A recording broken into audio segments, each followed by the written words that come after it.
하나님께서 이 세상의 모든 만물을 창조했습니다. 우리는 이것을 믿는 사람입니다. 세상 사람들은 자연이 되었다, 별소리를 다 해요. 진실이 아닙니다. 이 땅에 휴대폰 하나가 그냥 저절로 만들어지지 않았습니다. 누군가가 만들었습니다. 만든 원인자가 있습니다. 이 컵 하나 저절로 컵 되지 않았습니다. 만든 자가 있습니다.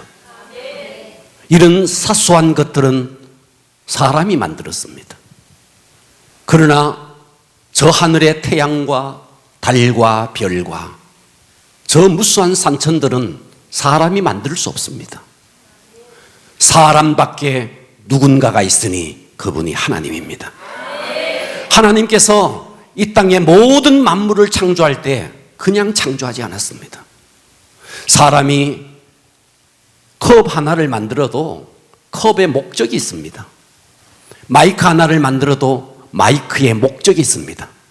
하나님께서 이 땅의 모든 만물을 지을 때는 만물을 지은 목적이 있습니다. 왜 하나님께서 꽃을 지었을까요? 향기를 발하라고. 왜 하나님께서 저 하늘에 별을 창조했을까요? 영롱한 빛을 발하라고. 왜 하나님이 태양을 창조했습니까? 우리 인간에게 빛과 온기를 제공하라고. 이 땅에 무엇이 있어서 목적이 없습니까? 모든 것은 다 목적이 있습니다. 그렇다면 하나님께서 이 땅에 교회를 세우셨는데 왜 교회를 세우셨을까? 사람이 회사를 하나 차려도 이윤 창출이라는 분명한 목적이 있습니다. 이윤을 창출하지 못하면 회사는 회사로서의 목적을 상실하는 겁니다. 회사는 분명한 이윤 창출의 목적을 가지고 회사를 만들었어요. 그렇다면 교회는 하나님께서 왜 만들었을까? 먼저 우리가 교회 그러면 여러분이 가시적으로 보는 예배당이 교회가 아닙니다. 이것은 대구 열방교회의 하나의 예배당일 뿐이에요. 건물이 아니라는 거예요. 교회는 뭡니까? 교회는 예수 그리스도의 이름으로 모인 회중이 교회입니다. 여러분이 교회라는 거예요. 그렇다면 묻습니다. 여러분들은 왜 이 자리에 오셨습니까? 왜 이 자리에 오셨냐고요? 여러분이 이 땅에 이 자리에 오신 것이 내가 가서 헌금이라도 해줘야 목사가 생계를 유지하지 그래서 오셨습니까? 내가 이 자리에 와서 예배당을 지어야지 여러분 그래서 오셨습니까? 아니면 세상에 헐벗고 가난한 사람들이 많으니 내가 그들을 구제하기 위해서 그래서 여러분이 이 땅에 오셨습니까? 이 자리에 그것이 아니라는 겁니다. 하나님은 사람이 회사를 만들 때도 목적이 있고 교회를 하나님께서 만드셨다면 분명한 교회를 만드신 목적이 있습니다. 이 세상에서 그 어떤 기관도 어떤 단체도 할 수 없는 일, 어쩌면 사람을 위로하고 상처를 삼해주는 것은 세상의 어떤 다른 데서도 할 수 있어요. 그러나 이 세상의 그 어떤 곳에서도 할 수 없는 일이 있습니다. 바로 그것은 영혼의 구원입니다. 이 영혼의 구원은 세상 어디에서도, 정당에서도, 국회의사당에서도, 저 대학교에서도 할 수 없습니다. 영혼 구원은 오직 교회를 통해서만이 이루어집니다. 그래서 하나님께서 이 교회를 만드셨고, 그래서 이 교회는 어떻게 진행이 되어야 되느냐? 하나님의 목적인 영혼 구원을 위해서 교회가 존재할 때에 교회는 교회로서의 하나님의 목적을 이루어 드리는 것입니다. 할렐루야. 그러니까 우리는 오해하지 말아야 돼요. 그러면 교회는 구제하지 않아도 됩니까? 교회는 구제할 수 있습니다. 그러나 구제의 목적이 뭔데 단순히 구제가 아니라는 거예요. 우리는 그 구제를 통해서 영혼을 구원하는 겁니다. 사회 여러 곳에 우리가 봉사할 수 있어요. 그러나 봉사가 목적이 아니에요. 우리는 그 봉사를 통해서 영혼 구원의 목적을 이루어내야 되는 거예요. 베드로전서 1장 9절은 그래서 이렇게 말하는 겁니다. 믿음의 결국, 여러분과 저의 믿음의 결국, 그것이 뭐냐는 거예요. 곧 영혼의 구원을 받음이라. 할렐루야. 내가 이렇게 예수 믿으면 내 인생의 종착역은 천국이 될까? 여러분, 하루라도 잊지 마셔야 됩니다. 정말 내 구원은 확실한가? 평생을 신앙생활했는데 막상 내 인생의 목숨이 끝나고 하나님 앞에 섰을 때 천국이 아니라면 그때 가서 어떻게 하시겠습니까? 그래서 마태복음 13장에 전 재산을 팔아서 보화를 찾았던 농부는 지혜로웠던 겁니다. 냉장고 팔고 집 팔고 다 팔아서 우리 눈으로 보기에는 너무나 하잘것없었지만 그 밭을 샀대요. 왜? 그 밭에 보화가 있었기 때문에. 사람들은 그 보화를 보지 못하는 거예요. 여러분, 우리의 보화는 예수 그리스도입니다. 할렐루야. 그런데 교회가 이 예수 그리스도를 통해서 하나님께서 이루고자 하시는 영혼의 구원, 이 본질을 잃어버리고 교회가 엉뚱한 일을 너무 많이 하는 거예요. 본질에서 벗어난 왜곡된 일을 너무 많이 하는 거예요. 우리는 교회의 본질이 뭔가? 믿음의 결국은 영혼 구원이랍니다. 그렇다면 교회는 뭘 하면서 살아야 되는가? 영혼을 구원하며 살아야 되는 거예요. 그런데 교회를 한번 돌아보세요. 이 땅의 교회를 한번 돌아보세요. 이 본질에서 벗어난 일들을 너무 많이 하고 있는 거예요. 하나님께서 왜 우리에게 목사의 직분을 주시고 장로의 직분을 주시고 왜 권사의 직분을 주셨을까요? 그 권사의 직분, 장로의 직분을 통해서 교회를 더 단단하게 세우고 영혼의 구원을 이루라고 주신 거예요. 그런데 교회는 어때요? 장로네, 너는 안 장로네, 나는 권사네, 너는 안 권사네. 권사와 권사가 아닌 사람을 구별하고 차별하고 누르고 억압하고 시기하고 질투하고. 여러분, 이런 일들이 교회 안에 얼마나 많습니까? 여러분, 장로가 명예입니까? 하나님이 너 명예로, 너의 명예를 위해서 장로의 직분을 준다, 하나님께서 언제 그렇게 말했습니까? 목회자를 도와서 교회를 단단하게 세우고 영혼을 구원하기 위해서 그 귀한 하늘의 직분을 주셨는데, 교회는 그것을 말이죠 명예로 알고 자리 다툼으로 알고 시기하고 질투하는 이러한 교회들이 얼마나 많으냐 하는 거예요. 오늘 우리 교회는 교회의 본질이 뭔가? 영혼 구원입니다. 이것을 위해서 달려가야 됩니다. 할렐루야. 자, 그렇다면 오늘 본문에 보면 베드로전서 1장 13절을 한번 보십시오. 13절에 처음 시작이 뭐냐 하면 그러므로, 따라서 합니다. 그러므로. 뭐로? 그러므로라는 말은 접속사예요. 그러니까 13절이 그냥 어느 날 툭 튀어나온 게 아니고 앞절과 연결이 되어 있다는 거예요. 그래서 이 앞절이 8절부터 12절의 말씀이에요. 앞절에 8절에서 12절의 말씀이 구약시대 하나님께서 수많은 선지자를 보냈다. 그 선지자를 통해서 증거된 이가 누구냐? 예수 그리스도다. 그래서 그 예수 그리스도는 순환을 통해서, 그래서 십자가에 못 박히고 그리고 부활하시고 너희의 모든 죄를 해결하여 주시고 하늘 영광을 받으시고 천국에 승천하셨다. 그 이야기를 합니다. 그래서 예수 그리스도를 통해서 우리에게 구원의 길을 다 열어 놓았다. 그러므로, 이 말이에요. 그러니까 그러므로가 그냥 나온 게 아니에요. 선지자를 통해서 증거된 예수 그리스도, 그분이 이 땅에 오셔서 순환을 받으시고 너희의 모든 죄를 해결하시고 너희에게 구원의 길을 열어 놓았다. 그 믿음의 결국은 영혼의 구원이다.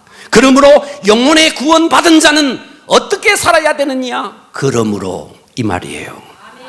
할렐루야. 13절을 한번 읽어봅니다. 그러므로 너희 마음의 허리를 동이고, 너가 구원받았느냐? 그렇다면 이제 너희는 어떻게 살아야 되느냐? 너희 마음의 허리를 동이고 근신하여 예수 그리스도께서 나타나실 때에 너희에게 가져다 주실 은혜를 온전히 바랄지어다.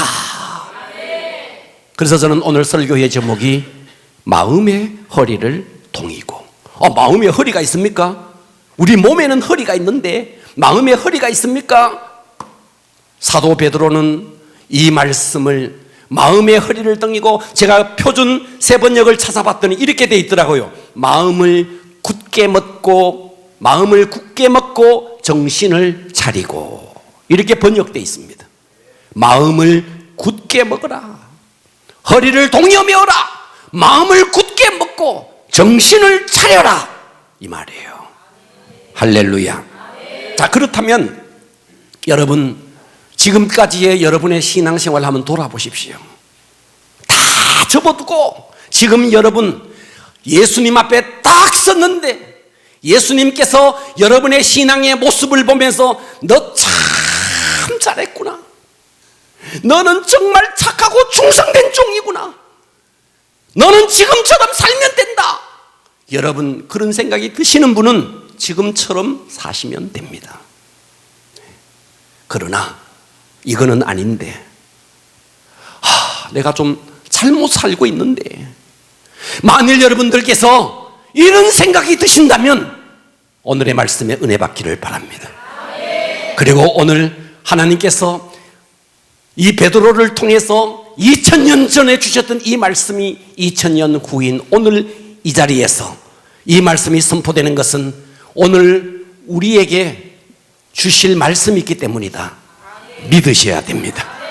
자, 오늘 설교의 제목 한번 외쳐봅니다. 마음의 허리를 동이고. 한 번 더, 마음의 허리를 동이고. 이 말은 마음을 굳게 먹고 정신 차리고, 이 말이에요. 할렐루야.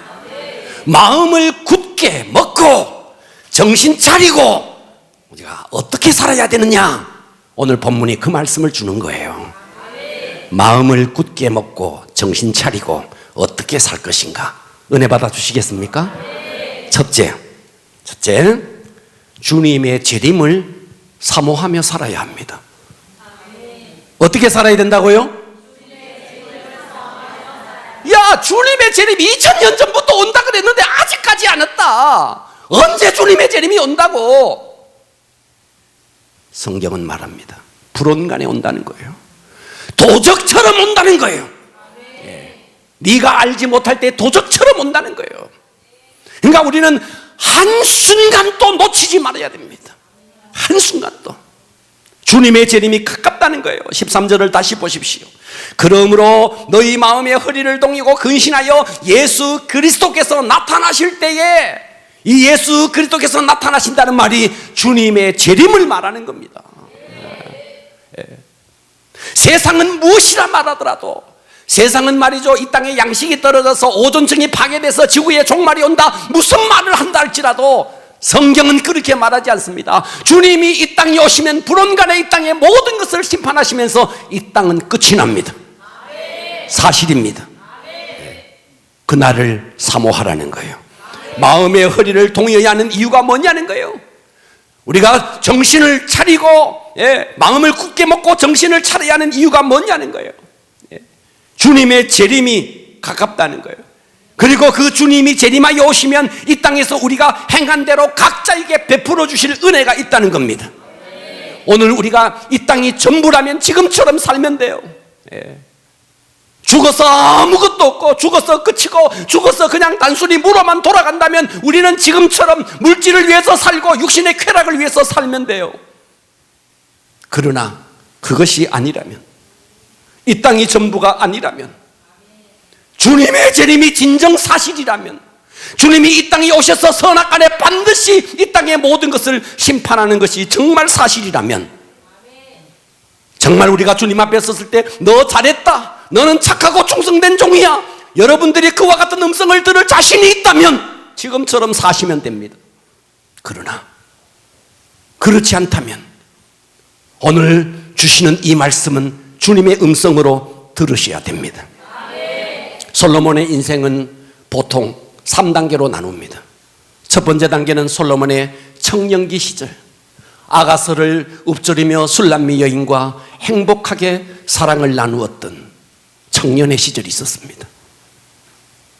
그리고 솔로몬이 장년이 됩니다. 인생의 부국강병을 이루면서 인생의 절정을 살아갑니다. 그때 그는 수없는 잠언을 짓고 시편을 지었습니다.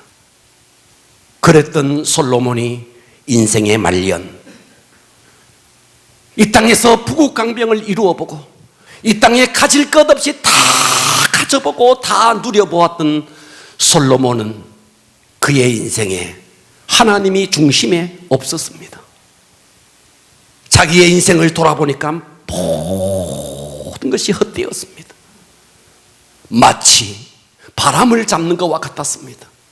내가 잡으려고 했던 것은 아무리 잡으려고 해도 다 잡히지 않았던 바람을 잡는 것과 같았다고 고백합니다. 그러면서 그의 인생의 말년에 전도서를 기록하면서 헛되다, 해 아래 수고하는 모든 수고가 헛되다, 그렇게 고백을 했어요. 이 솔로몬의 젊은 시절, 그는 하나님이 그의 중심에 있었습니다. 그의 젊은 시절에는 그의 중심에 하나님이 있었어요. 그래서 자기 생명보다가도 하나님이 귀했고 왕위 보다가도 하나님이 귀했고, 그래서 그 하나님께서 이루고자 하는 그 나라를 이루어드리기 위해서 하나님 앞에 나가서 일천번제를 드리면서 그는 하나님 앞에 지혜를 구했습니다. 잘 살게 해달라 그렇게 구한 거 아닙니다. 이 나라가 전쟁 없도록 그거 구한 것도 아닙니다. 오래 살도록 그거 구한 것도 아닙니다. 하나님께서 지혜를 주셔서 하나님께서 주신 이 백성을 잘 다스릴 수 있도록 나에게 지혜를 주십시오. 솔로몬이 그 기도를 했습니다. 그때 하나님께서 이 솔로몬의 기도를 들으시고, 자, 열왕기상 3장 10절에 보니까 솔로몬이 이것을 구하매 하나님 지혜를 주십시오, 이것을 구하매 그 말씀이 주의 마음에 든지라, 하나님의 마음에 들었다는 거예요. 그래서 13절에 보니까 내가 또 네가 구하지 아니하는 부귀와 영광도 내게 주노니 너의 평생의 왕들 중에 너 같은 자가 없을 것이라. 솔로몬이 구하지도 않은 부귀, 영광, 장수까지 하나님께서 주겠다고, 이 얼마나 통쾌합니까? 솔로몬이 하나님을 위해서 사니 하나님이 솔로몬의 인생을 확 열어버린 겁니다. 하나님이 열면 닫을 자가 없고 하나님이 닫아버리면 열 자가 없습니다. 하나님이 솔로몬을 열어버리니까, 솔로몬의 인생을 열어버리니까 세상에 그 강한 나라들이 어찌 솔로몬을 대적할 수 있겠습니까? 그 어떤 자도 솔로몬을 대적할 수가 없었고, 세상에 수많은 사람들이 솔로몬에게 지혜를 배우기 위해서 왔습니다. 뭐하니까? 솔로몬이 하나님을 위해서 사니까 하나님이 솔로몬의 인생을, 대로를 열어버린 겁니다. 할렐루야. 여러분, 성 프란시스가 살았던 땅은 좁았어요. 그러나 그 성 프란시스가 하나님의 마음에 맞아버리니까 바로 그것이 하늘과 땅이 진동해버립니다. 슈바이처가 아프리카로 건너갑니다. 가봉의 랑바라데로 건너갑니다. 그 마을은 작은 마을이었어요. 그런데 이 슈바이처가 하나님 앞에 붙잡혀버리니까 땅이 진동하고 하늘이 진동합니다. 여러분, 손양은 목사님이 애양원에서 그 나환자들의 고름을 빨면서 그들을 사랑하고 그들에게 구원의 길을 여니까 천지가 진동했습니다. 하나님을 감동시킨 솔로몬, 자기 영광을 위해서 구하지도 않고 하나님의 나라의 백성을 잘 다스릴 수 있도록 구했던 솔로몬, 하나님께서는 솔로몬에게 보너스로 이 솔로몬이 받은 물질이 얼마나 컸던지, 기네스북에서 전 세계에서 최고의 부자가, 최고의 갑부가 누구냐? 진시황이냐? 록펠러냐? 빌 게이츠냐? 아니다. 이 땅에서 최고의 부자는 솔로몬이다. 저의 이야기가 아니고 기네스북의 이야기예요. 하나님을 위해서 사니까 그는 그 후에 7년에 걸쳐서 하나님의 성전을 건축합니다. 그뿐이 아닙니다.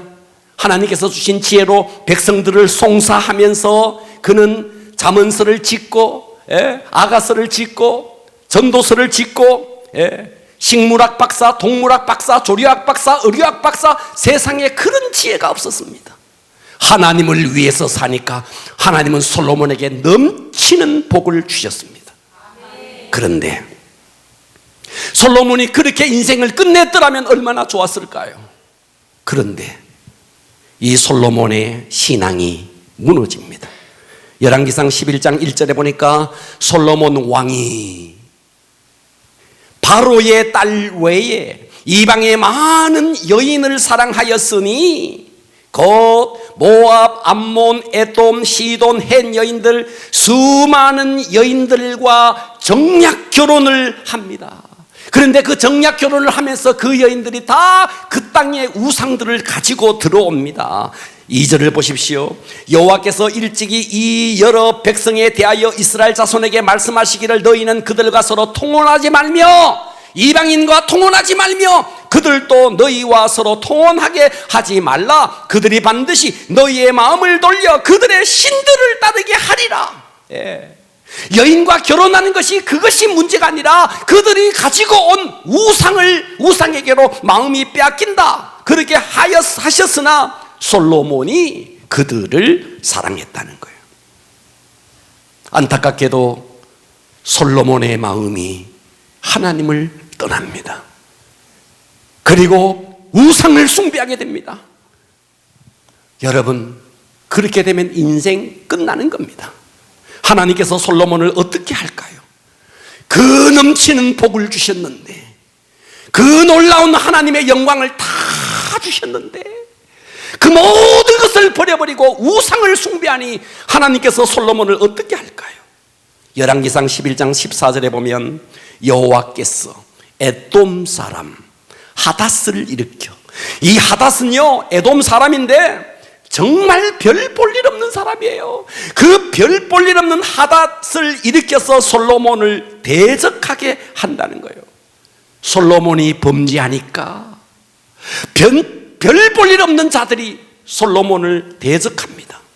11장 26절에 보면 솔로몬의 신하 느밧의 아들 여로보암이 또한 손을 들어 왕을 대적하였으니, 아니 이제 신하까지 다른 나라도 아니고 신하까지 솔로몬을 대적하기에 이릅니다. 왜요? 왜 이런 일이 일어났는데요? 하나님을 사랑하지 않고 마음이 빼앗겨서 세상을 사랑하고 우상을 사랑하고 쾌락을 사랑하고, 그러니 이렇게 별 볼 일 없는 자들에 의해서 대적을 당하게 되는 것입니다. 여러분의 삶에 무너진 것이 무엇입니까? 물질이 무너졌습니까? 인간관계가 무너졌습니까? 아니면 건강이 무너졌습니까? 무엇이 무너졌습니까? 여러분, 그것을 일으켜 세우려고 하기 전에 하나님 앞에 내 신앙을 일으켜 세워야 됩니다. 마음의 허리를 동이고 정신을 차리고 근신하여 정말 내 신앙을 바로 세우면 다 따라오게 돼 있습니다. 성경이 뭐라 그랬어요? 먼저 그의 나라와 의를 구하라, 그리하면 이 모든 것을 다하여 주시리라. 명백한 진리입니다. 그런데 우리는 그것을 구하지 않고 어디에 물질이 있나, 어떻게 하면 건강하나, 어떻게 하면 잘 살아보나, 거기에 함몰된 인생을 살아가는 것입니다. 그러니 평생을 산데도 허기진 인생을 살 수밖에 없는 것입니다. 여러분, 우리 정말 보란듯이 한번 일어나야 되지 않겠습니까? 네. 다시 오시마 약속한 주님은 반드시 다시 오십니다. 마지막 심판과 영광을 가지고 반드시 다시 오십니다. 하나님의 말씀은 단 한 말씀도 1.1핵도 땅에 떨어지지 않고 반드시 성취됩니다. 초림한 예수가 오실 것이다. 그가 죽을 것이다. 그가 부활할 것이다. 그가 재림하여 오실 것이다. 다 이루어졌는데 딱 하나가 이루어지지 않았으니 주님이 다시 오신다는 약속입니다. 그렇다면 이 약속이 이루어지지 않겠습니까? 베드로전서 4장 7절은 만물의 마지막이 가까이 왔으니, 만물의 마지막이 가까이 왔다는 거예요. 그러므로 너희는 정신을 차리고 근신하여 기도하라. 할렐루야. 데살로니가전서 5장 2절에는 이렇게 말해요. 주의 날이 밤에 도적같이 이를 줄을 그렇습니다.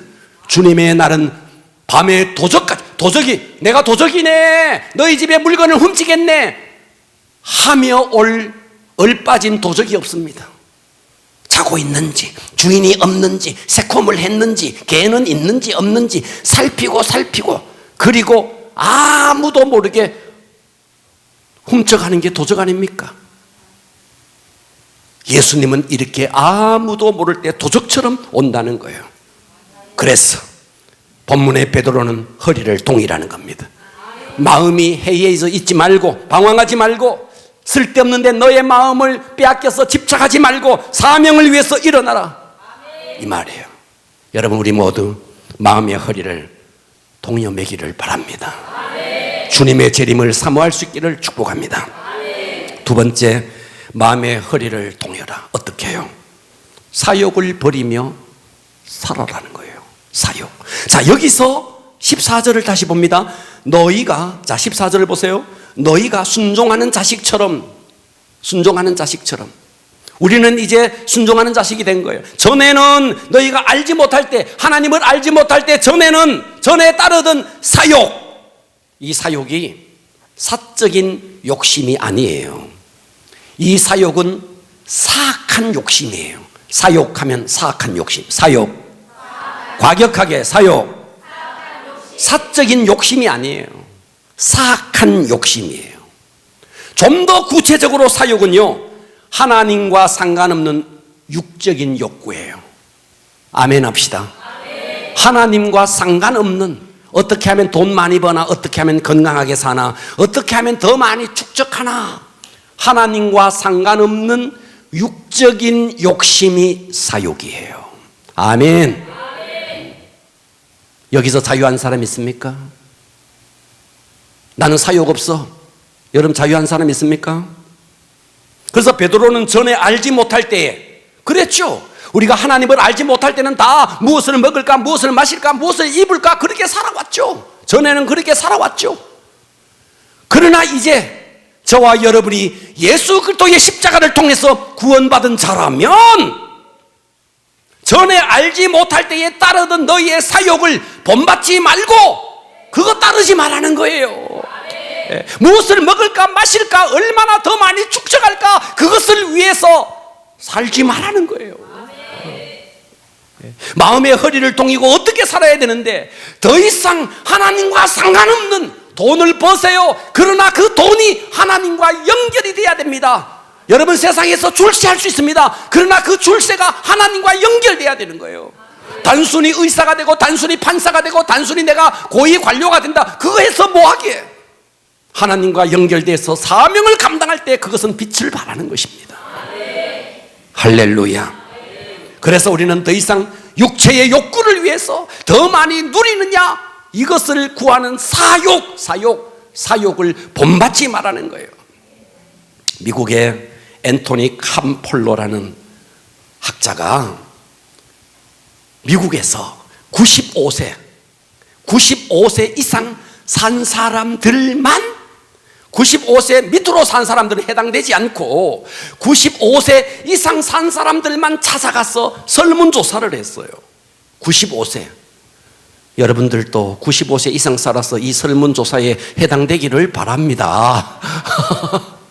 95세 이상 산 사람들을 이 캄폴로 교수가 찾아가서 설문조사를 했어요. 설문조사의 내용에 이런 조사를 했어요. 당신이 다시 인생을 산다면 어떤 일을 주로 하고 싶습니까? 당신이 다시 인생을 산다면 당신은 어떤 일을 주로 하고 싶습니까? 여기에서요, 나는 판사 되겠네, 나는 의사 되겠네, 나는 대통령 되겠네, 한 사람도 없었어요. 한 사람도 없었어요. 이 대답에 이렇게 제일 많은 대답이 가치 있게 평가되는 일을 하면서 다시 인생을 살고 싶다. 가치 있게 평가되는 일을 위해서 다시 인생을 살고 싶다. 이것이 가장 많은 답이 나왔어요. 여러분, 죽음이 가까이 오면요, 내가 얼마나 많이 모았느냐 의미 없어요. 그거 정말 가치 있는 일을 얼마나 내가 했느냐. 여러분, 우리가 어차피 몸이 하나이기 때문에 내가 여기에 있으면 여러분은 집에는 여러분이 없는 거예요. 내가 대구에 있으면 서울에는 내가 없는 거예요. 그죠? 그렇다면 어떤 일이 딱 발생했을 때 어떤 일이 가치 있느냐를 선택하고 그것을 선택해야 된다는 거예요. 예. 할렐루야. 예배와 다른 어떤 일이 상충이 된다. 어떤 일이 하나님 앞에서 가치 있느냐를 따져보고 선택하라는 거예요. 전도하는 일과 집에서 자는 것이 어느 것이 가치 있는가를 여러분이 따져보고 여러분이 선택하라는 거예요. 기도하는 일과 잠을 자는 일이 어느 것이 더 가치 있는 일인가 따져보고 가치 있는 일을 하라는 거예요. 아멘. 예. 우리가 만나야 할 사람 얼마나 많아요. 다 만나고 못 살아요. 어차피 다 만나고 해야 할 일 얼마나 많아요. 어차피 할 일 많지만 다 하고 못 살아요. 그 중에서 가치 있는 일이 뭐고 가치 있는 만남이 뭔지를 따져보고 그 가치 있는 일을 하라는 거예요. 네. 사욕을 버려야 됩니다. 여러분, 알프스 정상을 올라갔던 가이드의 이야기가 있습니다. 알프스 정상을 안내하던 이 가이드가 1단의 무리를 대형 버스에 태우고 알프스 산행을 합니다. 그래서 이 가이드가 이렇게 이야기했대요. 알프스 산은 너무나 가파르고 험난하기 때문에 이 알프스 산을 산행을 하는데 꼭 필요한 것 외에는 소지품들을 다 버스에다가 두고 출발하십시오. 그래서 사람들은 꼭 필요한 거, 물과 조금 먹을 양식과 이런 것만 챙기고 아주 홀가분하게 그렇게 출발을 했대요. 그런데 영국 사람 한 사람이 나는 그럴 수 없다고, 자기가 가져온 큰 무거운 짐을 가방에다가 잔뜩 메고 산행을 갔답니다. 먼저 출발을 했대요. 이 영국 사람은 말을 듣지 않고 혼자 출발을 했어요. 나머지 사람들이 이 가이드가 다 이제 데리고 산행을 하는데 한참을 가다 보니까 담요가 하나 뚝 떨어져 있더래요. 한참을 가다 보니까 또 술병이 몇 개가 떨어져 있더래요. 한참을 가다 보니까 이딴만한 그런 카메라가 떨어져 있더래요. 가다 보니까 영국 사람이 다 놓고 간 거야. 그래서 정상에 올라가 보니까 지나 내나 똑같더래요. 아무것도 없더래요. 저의 이야기가 아니고 알프스 산행을 인도한 가이드의 이야기입니다. 여러분, 우리가 인생을 다 살고 그분 앞에 딱 서면 여러분 무엇이 남겠어요? 무엇이 남겠어요? 여러분, 중요하지 않는 거 좀 내려놔야 됩니다. 그죠? 예. 여러분, 17호 태풍 닝닝, 18호 태풍 미탁, 19호가 지금 북상하고 있습니다. 하기비스가. 며칠만 비가 와버리니까 뭐 농경지가 침수되고 집이 무너지고 이재민이 많아지고 죽는 사람도 있고 난리지 않습니까? 40일 동안 노아 시대 홍수를 따라버리고 하늘의 창을 열어버리고 땅에 기품에 샘이 막 터져버리니까 이 땅이 졸지에 어떻게 됐습니까? 며칠 닝닝에 미탁에 지금 하기비스 때문에 또 이제 난립니다. 그 조금 비가 와도 이런데 여러분, 잠시 잠깐 오면 주님은 불온간에 옵니다. 언제까지 우리가 이렇게 살아야 하겠습니까? 제가 이제 미국 역대 대통령들의 미국의 그 책을 하나 읽어봤더니 폴 송기스라는 상원 의원이, 미국의 상원 의원, 하원 의원이 있는데 폴 송기스라는 이 상원 의원이 대통령 출마를 선언했습니다. 그래서 이 사람이 막 진행했고 이 폴 송기스를 지지하는 많은 의원들이 생겼고 이 폴 송기스가 대통령으로 당선이 아니고 그 당 안에서 대통령 뭐예요? 대통령 후보. 예. 도와주셔서 감사합니다. 대통령 후보가 이제 바로 될 참이었는데, 듣고 계십니까? 대통령 후보가 될 참이었는데 이 폴 송기스가 이거를 포기를 했어요. 왜 포기했느냐? 이분이 몸이 좀 아파서 병원을 가봤더니 암이었어요. 그래서 이분이 본인의 몸에 암세포가 퍼져 있다는 사실을 알고 그 순간 이 사람이 크리스찬이었는데, 예수를 믿는 크리스찬이었는데, 자기의 인생을 쫙 돌아보니까 지금까지 하나님 앞에서 내가 선다면 내가 어떻게 설까? 너무 벌거벗은 모습으로 서게 될 것 같더라는 거예요.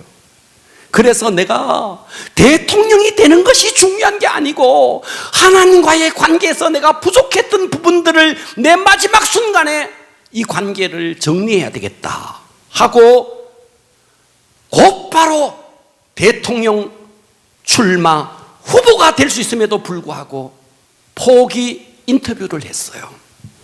인터뷰에서 그는 이렇게 말했습니다. 내가 이 암 때문에 그만두는 것이 아닙니다.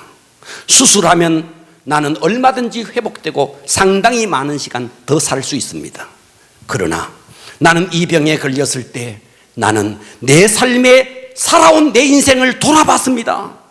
부와 귀, 명예, 권력 이것이 중요한 것이 아니고 내가 지금까지 하나님 앞에 내가 아무것도 한 것이 없어서 벌거벗은 모습으로 하나님 앞에 선다는 것이 너무나 참혹해서 나는 이 일을 포기하고 하나님과의 관계에서 내 인생을 다시 시작하기 위해서 저는 이 후보를 포기합니다. 이렇게 이야기를 했어요. 여러분, 성경은 말합니다. 정욕, 육신의 정욕, 안목의 정욕 다 헛된 거다는 겁니다. 무엇이 영원합니까? 여러분, 우리가 허리를 동여매야 되는 게 주님의 재림이 가깝습니다. 주님의 재림을 바라보고 사사로운 육신의 욕구 이거 좀 제거해버리고 세상에 할 일 많지만 만나야 할 사람 많지만 더 중요한 것이 있다면 포기해야 됩니다. 아니 대통령 아무나 나갑니까? 그것까지도 포기하고 하나님 앞에서의 삶을 살겠다고 선언했던 사람 얼마나 멋집니까? 할렐루야. 세 번째, 마음의 허리를 동이며 어떻게 살아야 하는가?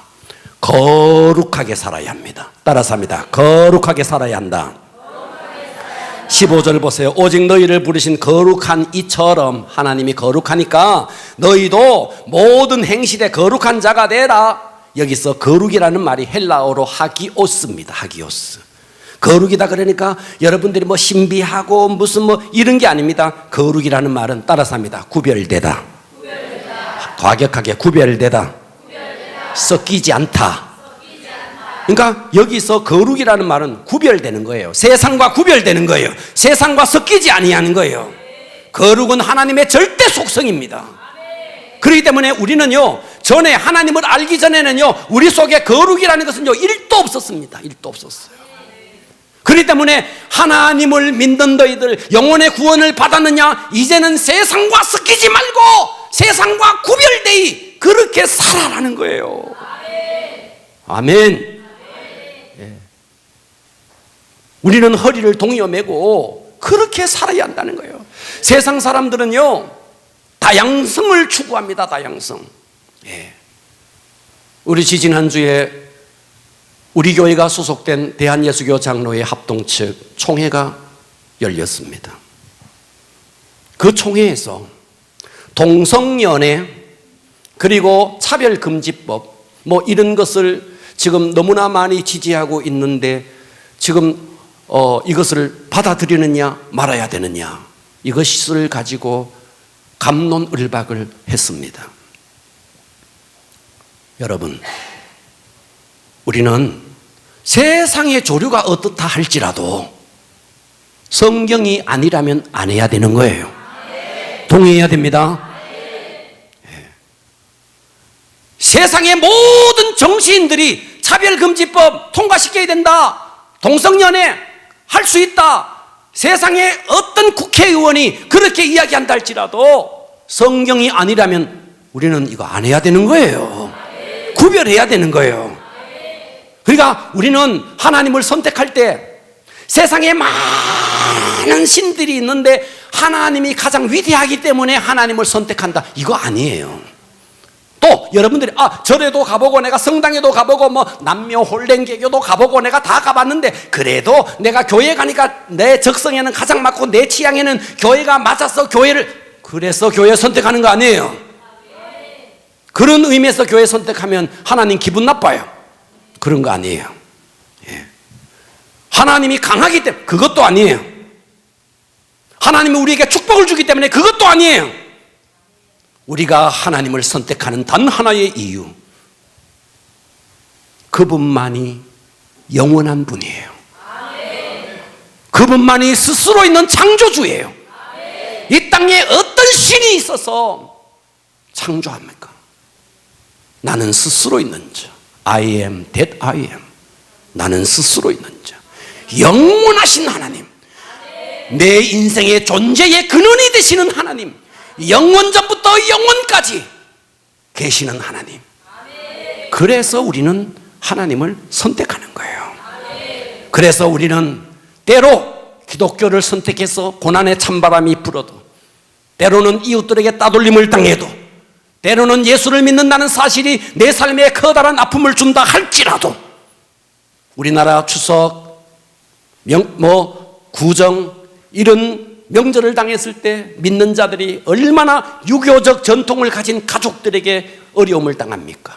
그렇다 할지라도 우리는 그 어떤 고난과 회오리 앞에서도 예수만이 진리이기 때문에 선택하는 거예요. 여호수아가 정복전쟁을 다 끝냈습니다. 모세가 광야를 이끌었을 때 그들은 수없이 우상 숭배했습니다. 그리고 이제 가나안 정복을 여호수아가 끝내고 그때 또 백성들은 아모리 족속의 신들을 또다시 섬기기 시작했습니다. 그때 여호수아는 분연히 일어나서 그의 마지막 유언 같은 말씀을 합니다. 여호수아서 24장 15절, 만일 여호와를 섬기는 것이 너희에게 좋지 않게 보이거든 너희 조상들이 강 저쪽 요단강 저쪽 광야에서 섬기던 신들이든지 또는 너희가 거룩한 땅 이 가나안 땅에 있는 아모리 족속의 신들이든지 너희가 섬길 자를 오늘 택해라.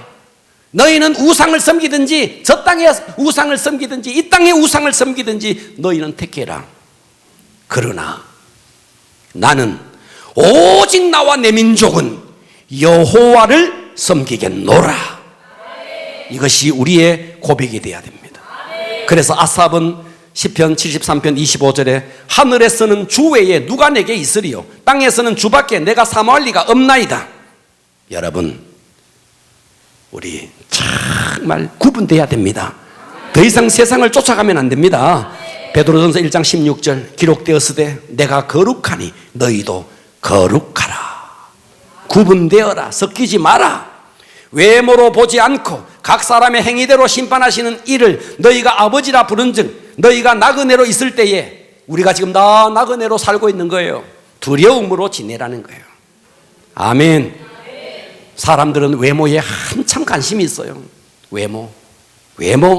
저 이런 소리 직접 들었어요. 서울에서 어느 교회가 막 부흥하더래요. 그 교회 성도가 우리 교회가 왜 부흥하는지 아세요? 우리 목사님이 너무 미남이에요. 쓸개 빠진 소리 하고 있어요. 쓸개 빠진 소리 하고 있어요. 쓸개 빠진 소리 하고 있어요. 네. 목사님이 미남이라 가지고 그래서 성도들이 많이 모인대요. 쓸개 빠진 소리예요. 이 자리에 쓸개가 없으신 분 심심한 위로를 드립니다. 왜 쓸개 없는 분들이 많더라고요. 그런 뜻이 아니라는 거 아시죠?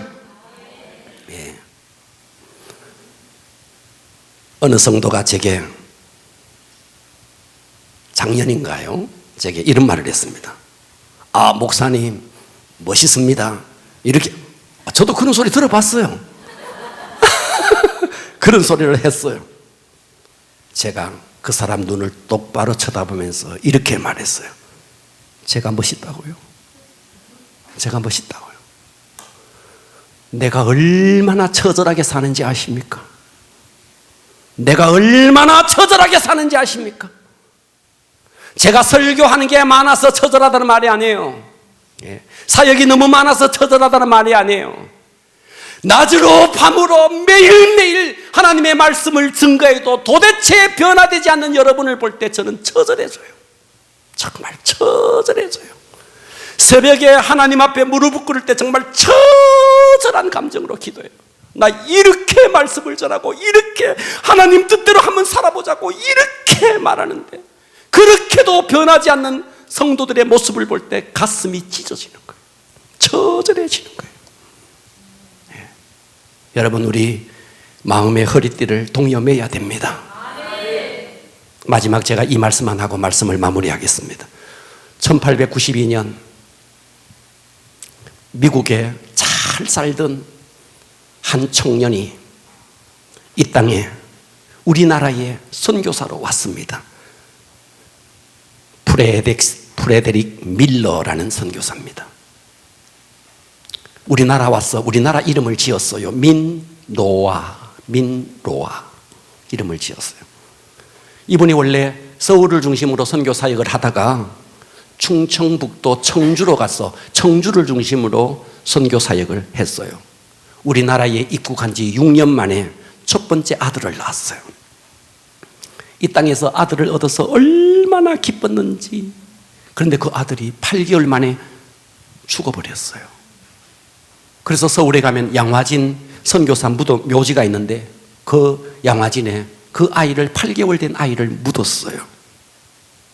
3년의 세월이 지났어요.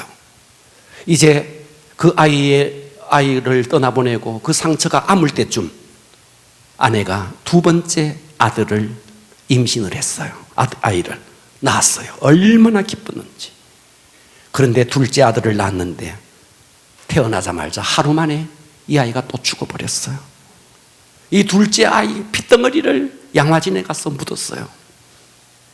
그로부터 1년이 지났어요. 이 선교사님의 아내가 첫째 아들, 둘째 아들을 떠나보내고 그 슬픔을 이기지 못하고 38살 나이에 아내가 세상을 떠나버렸어요. 그래서 이 선교사님이 아내를 또 양화진 묘지에다가 묻었어요. 이 모든 과정을 지켜보던 이 조선 이웃들이 선교사님께 가서 물었어요. 선교사님이 믿는 예수는 도대체 누구십니까? 왜 선교사님이 믿는 예수는 아들 둘을 죽이고 당신의 아내마저 죽인단 말입니까? 당신이 믿는 예수는 도대체 누구란 말입니까? 그때 이 밀러 선교사는 한 편의 시를 썼습니다. 그 시가 좀 전에 우리가 찬송했던 찬송가 96장이에요. 예수님은 누구신가? 우는 자의 위로와 없는 자의 풍성이며 천한 자의 높음과 잡힌 자의 노임되고 우리의 기쁨 태도다. 예수님은 누구신가? 약한 자의 강함과 눈먼 자의 빛이시며 병든 자의 고침과 죽은 자의 부활되고 우리 생명 되시네. 예수님은 누구신가? 추한 자의 정함과 죽을 자의 생명이며 죄인들의 중보와 멸망자의 구원되고 우리 평화 되시네. 예수님은 누구신가? 온 교회의 머리와 온 세상의 구주시며 모든 왕의 왕이요 심판하실 주님 되고 우리 영광 되시네. 이 밀러 선교사는 이름도 알지 못했던 조선 땅, 이 조선 땅을 품고 기도했고 이 땅에 와서 아들 둘을 잃고 아내마저 잃고 그럼에도 불구하고 그는 끝까지 선교 사역을 감당했던 이유, 예수는 죽은 자의 부활이 되시고 우리의 생명이 되시기 때문에, 예수님은 멸망자의 구원이 되시고 우리의 평화가 되시기 때문에, 예수님은 심판하실 주님이 되시고 우리의 영광이 되시기 때문에 그런 분의 수고와 고통이 있었기에 저와 여러분이 하나님을 알고 예수 믿는 크리스찬이 된 겁니다. 그렇다면 이제 우리의 차례예요. 우리의 차례. 언제까지 내게 들어온 이 복음을 내게 사장시키고 있어야 됩니까? 마음의 허리를 동여매고 주님의 재림이 가까우니 그 주님의 재림을 사모하면서 육신의 욕심을 좀 버려버리고, 할렐루야. 네. 정말 세상과 섞이지 않고 거룩한 하나님의 백성으로 세워져야 하지 않겠습니까? 이제 우리의 차례입니다. 기도하겠습니다.